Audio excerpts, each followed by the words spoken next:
વિદ્યાર્થી મિત્રો, આજે આપણે વાત કરશે સિવિલ સેમેસ્ટર 1 ના જીટીયુ એક્ઝામના મોસ્ટ ઇમ્પોર્ટન્ટ પ્રશ્ન વિશે. અને તમને ગુજરાતી ઇંગ્લિશ બંને લેંગ્વેજનો પ્રશ્ન મળી રહેશે. પ્લસ તમે સારામાં સારો સ્કોર કરી શકશો. બધી જ માહિતી તમે વિડીયોમાં સમજાવવાનો છું.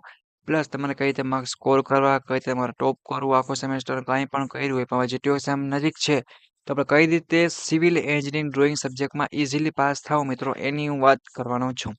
એના પર વિડીયો છે તો સિવિલ સેમેસ્ટર 1 ના તમારા બધી સબ્જેક્ટના આઈએમપી વિડીયો મેળવ્યા હોય પ્લસ સ્ટડી મટીરિયલ, તો તમને સિવિલ સેમેસ્ટર 1 ના વોટ્સએપ ગ્રુપની લિંક આપેલ છે નીચે ડિસ્ક્રિપ્શન. એમાં તમારે જઈને જોઈન થઈ જવાનું છે. પ્લસ તમારા દોસ્તોને પણ એડ કરી શકશો. કેમ તમારે એકવાર જોઈન થવાનું છે, બધું જ મટીરિયલ તમને આખો ડિપ્લો દરમિયાન મળતું રહેવાનું રહેશે. જીટીયુની એ ટુ ઝેડ અપડેટ માટે જીટીયુની ઓફિશિયલ વોટ્સએપ ચેનલ લિંક નીચે આપેલ છે. ડાઉટ ક્વેરી માટે તમે કોમેન્ટ કરી શકો છો યુટ્યુબમાં, પ્લસ તમે ઇન્સ્ટાગ્રામમાં પૂછી શકો છો. સપોર્ટ માટે આપણી YouTube channel Gujarat engineering academy ટીચરને સબસ્ક્રાઇબ કરજો.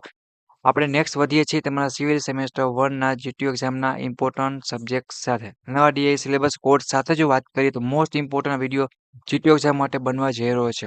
સંપૂર્ણ માહિતી તમને છે કે વિડીયોમાં તમને આપવાનો છો. તો વિડીયો તમારે બધા જ દોસ્તોને પહેલા તો શેર કરી દો. જોઈન થવાનું બાકી હોય તો જોઈન થઈ જાઓ. આપણે આગળ વધીએ છીએ.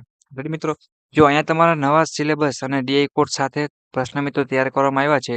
તો તમારા બધા પ્રશ્નો તમે એ પ્રમાણે ગુજરાતી ઇંગ્લિશ બંને લેંગ્વેજમાં આપણે લખેલું જ છે. Compare first angle projection and, કે તમને અંગ્રેજીમાં હોય કે ગુજરાતીમાં હોય બધું જ મટીરિયલ તમને જોવા મળશે. એંગલ પ્રક્ષેપણ પદ્ધતિ સમજાવવાની છે, તો સાથે દોરવાની પ્રેક્ટિસ પણ રાખવાનું છે. અહીંયા શું કીધું છે, list the various type of civil engineering drawing and give use. બરાબર છે. તો તમારે શું કરવાનું છે, તો ઉપયોગ અને સ્કેલ જણાવવાના છે. તમારો સેમન પ્રશ્ન પહેલો છે એ ગુજરાતી ઇંગ્લિશ બંનેમાં આપેલ છે. તો તમને જે અનુકૂળ હોય મિત્રો એમાં તમે પ્રિપરેશન કરી શકશો. રેડી. હવે આગળ જો વધીએ તો પ્રશ્ન નંબર ત્રીજો શું કહેવાય, list the principle planning explain any two principle with sketch. આયોજનના સિદ્ધાંતોની યાદી બનાવો ને કોઈ પણ તમારે કેટલી મિત્રો, તો કે 2 તમારે સમજાવવાની છે. આ ત્રીજો પ્રશ્ન. ચોથી જો વાત કરીએ તો બિલ્ડિંગ, બરાબર છે, એક્સપ્લેન ધ પ્રોસિજર, એક પ્રકારની શું કહેવાય કે પદ્ધતિ છે of approve with respect to building by, પછી શું છે તો કે પ્રક્રિયા છે મજૂર મેળવવાની પ્રક્રિયાઓ, બિલ્ડિંગ બાય લો મુજબ મજૂરી મેળવવાની પદ્ધતિ તમારે સમજાવવાની. આ ચોથા નંબરનો તમારો પ્રશ્ન છે. 5મા નંબરની વાત કરીએ તો ફ્લોર સ્પેસ ઇન્ડેક્સ અને ફ્લોર એરિયા નો રેશિયો સમજાવવાનું છે. ગુજરાતી ઇંગ્લિશ બંનેમાં છે, જે અનુકૂળ હોય તમે વાંચીને કરી શકો છો. ટાઈમને ધ્યાનમાં રાખી અને ફટાફટ મિત્રો વાંચું તું. બરાબર છે. એક્સપ્લેન વિથ સ્કેચ, ઓરિએન્ટેશન અને સેટ, પછી શું છે કે બેક, બરાબર છે, એ સમજાવવાનું છે. પછી તમને આ નેક્સ્ટ પ્રશ્ન આપેલ છે. એવી રીતે તમારે બધા જેટલા પ્રશ્નો તમને ટીક કરાવો મિત્રો, એ બધા પ્રશ્નો તમારે વાંચી અને જીટીયુ એક્ઝામમાં જવાનું છે. પ્લસ તમારા મિડ એક્ઝામના પેપર છે એ સોલ્વ કરી નાખવાના છે. અહીંયા પણ તમને આપેલ છે મિત્રો પર્સપેક્ટિવ વ્યૂ અને આઇસોમેટ્રિક વ્યૂ તમારે સમજાવવાનું છે. એ બરાબર છે.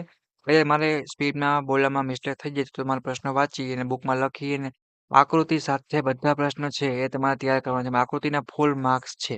તો એ વસ્તુ ખાસ એક ધ્યાન રાખજો. અને જો બધા સબ્જેક્ટના આ વિડીયો મેળવવો હોય તો આપણી ચેનલ સબસ્ક્રાઇબ કરજો અને તમારા સેમેસ્ટર 1 દોસ્તોને મોકલો. આપણે સંપૂર્ણ માહિતી આ વિડીયોમાં જોવાના છે. બરાબર છે. આ બધા પ્રશ્નો તમારે જીટીયુ એક્ઝામમાં પાકા કરવા. અહીંયા ડિફાઇન ધ ફોલોવિંગ ટર્મ, અત્યારની તમારી વ્યાખ્યા છે એ બધી પાકી કરવાની છે. સ્ટેશન પોઈન્ટ, પછી વોર્નિશ પોઈન્ટ, બધાય તમારા પોઈન્ટ વાળા પ્રશ્ન છે એ ખાસ વ્યાખ્યા પૂછાતી હોય છે તો કરી નાખવાની છે. લેન ટુ શું આપ્યું છે, પછી આ બધાય પ્રશ્ન જો આકૃતિ છે અથવામાં કઈ ટાઈપનું પૂછાય એ પણ અહીંયા આપેલું છે. બરાબર છે. એ પ્રમાણે રૂપ છે, ટ્રસ એક પ્રકારના ટાઈપને જણાવો તો તમારે કોઈ 2 સમજાવવાનું થાય. તમે તમારી પ્લાનિંગ તૈયારી સાથે જીટીયુ એક્ઝામમાં સારામાં સારું ટોપ કરવાનું છે. રેડી. આગળ વધીએ તો લિફ્ટ માટેની સલામતીના પગલાં છે એ તમારે લખવાના છે. Explain the first safety measure for a building, એના માપદંડો છે એક પ્રકારના. એ તમારે નેક્સ્ટ પ્રશ્ન આપેલ છે. પછી જો આગળ ફટાફટ વધીએ તમારા પ્રશ્ન સ્ક્રીનશોટ પાડી શકો છો.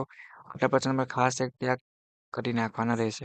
પછી કોઈ પણને ટેન્શન નથી લેવાનું. ગમે પેપર મિત્રો હાર્ડ નીકળે તો પણ તમારે એટલી શું કરવાનું છે, તો કે જીટીયુ એક્ઝામમાં તમે પાસ થઈ જવાનું છે. Explain the line plan of building, પછી આવશે ઇન્ડોર સગવડવાળી હોસ્પિટલમાં રખાતા, આ શું લખ્યું છે મિત્રો તો મિસ્ટેક છે અહીંયા, પણ તમે વિથ ઇન્ડોર ફેસિલિટી છે ને એક પ્રકારની એ તમારે બનાવવાની છે. હવે શાળાના મકાનમાં આયોજન માટે મૂળભૂત જે આવશ્યકતાઓની ચર્ચા કરવાની છે. આ બધા મોસ્ટ ઓફ પ્રશ્નો છે કે આ તમારા સબ્જેક્ટમાં તૈયાર કરવાના છે. ફૂલ ફોર્મ પૂછાતા હોય છે એ પણ બધા મિત્રોને ખાસ પાકા કરી નાખવાના. આપણે કે માર્ક્સ છે મિત્રો એ જવા દેવાનો છે નહીં.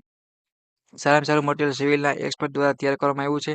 તો આશા રાખું છું કે બધા જ મિત્રો છે કે જીટીયુ એક્ઝામમાં આટલા પ્રશ્નો છે એ ખાસ કરી જે કોઈને સ્ક્રીનશોટ પાડવા હોય તો પણ પાડી શકે છે. આ તમને સિમ્બોલ પૂછાય મિત્રો, સિમ્બોલ બરાબર છે. સિમ્બોલ પૂછાય તો પણ તમારે પાકું કરી જવાનું છે. એક બે સિમ્બોલ તો જીટીયુ એક્ઝામમાં વ્યાખ્યા સિમ્બોલ એ બધું પૂછાતું હોય તો ફટાફટ પાકા કરી નાખો. બરાબર છે. અને પછીનો નેક્સ્ટ પ્રશ્ન આપ્યો છે એ પણ તમારે જોઈ જવાનો છે મિત્રો. અને નેક્સ્ટ આપણે ડ્રોઈંગ કદાચ પૂછાય કે તમને જે પણ પૂછાતું હોય બધાને સારામાં સારી પ્રેક્ટિસ કરી અને સિવિલ એન્જિનિયરિંગ ડ્રોઈંગ બરાબર ના ટોપ 25 પ્રશ્ન છે કે તમારા બધા મિત્રોને પાકા કરી નાખવાના છે. કયો સબ્જેક્ટ? તો કે સિવિલ એન્જિનિયરિંગ ડ્રોઈંગની વાત કરી રહ્યો છો મિત્રો. બીજો કોઈને કંઈ પ્રશ્ન હોય અને પૂછવો હોય તો પણ મને કોમેન્ટ કરજો. અને આવી રીતના બધી સબ્જેક્ટના આઈએમપી વિડીયો મળ્યા હોય તો તમે સેમેસ્ટર 1 સિવિલનો વોટ્સઅપ ગ્રુપ છે એની લિંક તમને નીચે આપેલ છે. બધા મિત્રોને જોઈન થઈ જવાનું રહેશે. હવે વાત કરીએ કે તમારા માર્ક્સ છે મિત્રો કઈ રીતે કપાઈ શકે છે અને કઈ રીતે તમારા માર્ક્સ સ્કોર કરવા. પહેલા નંબરની વાત કે તમે જે તે પ્રશ્ન થિયરીનો પૂછાય કે ડ્રોઈંગનો પૂછાય તમારે આકૃતિ ફિગર જેમાં આવતું હોય ને કમ્પલસરી ફરજિયાત દોરજો. નામ નિર્દેશન સાચું હશે તો તમને ફૂલ માર્ક્સ મળશે જીટીયુના રૂલ્સ પ્રમાણે. ઓછા માર્ક્સે વધારે માર્ક્સ, ઓછી મહેનતે વધારે માર્ક્સ મેળવવા માટેનું બેસ્ટ ટૂલ છે આ. બીજું એક તમારે આખું પેપર છે એ જીટીયુની પેપર સ્ટાઇલ પ્રમાણે લખો છે. એનો પણ આપણે એક વિડીયો બનાવ્યો છે. એ પ્રમાણે તમારે જીટીયુ એક્ઝામની સારી તૈયારી કરવાની રહેશે. બીજા નંબરનો પોઈન્ટ એક ધ્યાન રાખવાનો કે તમારે પોઈન્ટ વાઇઝ ચોખ્ખું માગ્યું છે એટલું જ લખવાનું છે. બાકાજીકી બોલાવવાની નથી. ચોથું એક બધા પ્રશ્ન સિક્વન્સમાં લખવાના છે. સિક્વન્સ તમારે જારી રાખવાની છે. જેમ કે ક્વેશ્ચન નંબર 1 નથી આવ્યો તો 2 લખશે, 3, 4 એવું નહીં કરવા. પાંચમો લખ્યો, પહેલો લખ્યો, ચોથો, ત્રીજો એવી રીતના બાકાજીકી બોલાવવાની નથી. આટલા પોઈન્ટ ખાસ ધ્યાન રાખવાના છે. આના સિવાય તમે 2 મિડના પેપર તમે સોલ્વ કરી નાખો. મેં આપેલા 25 પ્રશ્નો તમે સોલ્વ કરી નાખો. અને તમે તમારે આઈએમપી કાઢ્યા હોય તો તમારે પાકા કરી નાખવાના છે. ગમે પેપર મિત્રો હાર્ડ કદાચ નીકળે તો પણ 70માંથી આટલું તમે મહેનત કરી હોય 23 માર્ક આવી જાય ને આપણે જીટીયુ એક્ઝામમાં પાસ થઈ જાય. એફએફ ગ્રેડ ના આવે, બેકલોગ કેટી ના આવે, આખો સેમેસ્ટર તમે જે પણ કર્યું હોય તો આટલી વસ્તુ બધા મિત્રોને ધ્યાન રાખવાની છે. તો વિડીયોને પૂરો કરીએ છીએ. નેક્સ્ટ મુલાકાત સેવા તમારા જીટીયુના બીજા ઇમ્પોર્ટન્ટ વિડીયો સાથે. તો thank you watching Gujarati engineering YouTube channel મિત્રો. જીટીયુમાં બધા પાસ થઈ જાઓ. કોઈને કંઈ પ્રશ્ન હોય તો મને કોમેન્ટ કરજો અને સપોર્ટ માટે સબસ્ક્રાઇબ કરવાનો ભૂલતા નહીં. ઓકે મિત્રો, તો વિડીયોને પૂરો કરીશ. Thank you, take care.